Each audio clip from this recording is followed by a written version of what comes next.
welcome to Bearded Meeple. One of these things is not like the other, but mix them properly, get enough, and you'll win. Today we're going to take a look at a card game that plays 2 to 5 people, ages 8 plus, in about 20 minutes. It's all about color blending and gems and squares and diamonds. It was light, quick, and it was fun. It's designed by Eduardo Baraf and brought to us by Pencil First Games. It's GemPacked cards. Let's take a look at it. In the game, we have yellow-backed tokens and cards in 6 different colors as well as wild.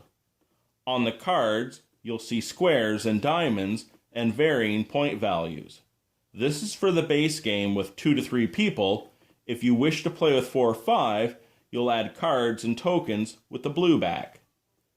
There's action cards that will affect the game, and you'll be able to trade in tokens and cards to receive additional points with the Sun, Red Dwarf, and Supernova, as well as the goal cards. With the setup for a 2-player game, you shuffle the goal cards and deal out 2 more than there are players. You also set out the Sun and the Supernova.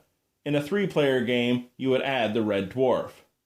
When it comes to the regular cards, you set it in a 3x3 grid. It's going to be bigger if you have 4 or 5 players.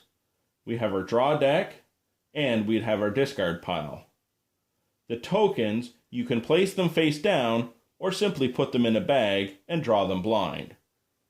After you spend them to get cards, they're placed face up in a common area because you may purchase them later by selling cards. At the start of your turn, you're simply drawing 2 tokens and then taking as many actions as possible. If you don't do any actions, you may draw a 3rd token.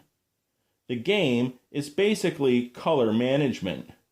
You are using your tokens to get cards, to upgrade to better cards, to get better point cards, and win the game.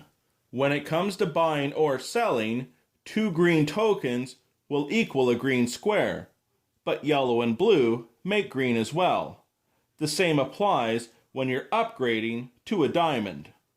When it comes to wild, 2 pips will equal a square, or a wild and 2 colors, or 4 colors, likewise converting to a diamond.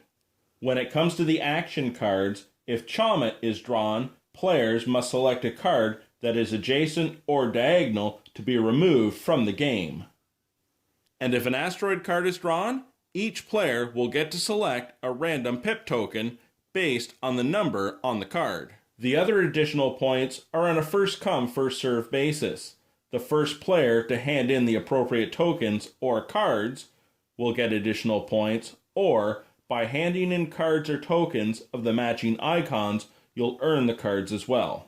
And that, my friends, is GemPacked cards. It's a nice little option to have in your game collection. It plays a bit like Splendor, but what I liked about it is from your cards, you can actually go back and downgrade them to help you get something else and get more points later on. It certainly has strategy, and it's a fun little game. I hope you check it out. I'll talk to you again soon.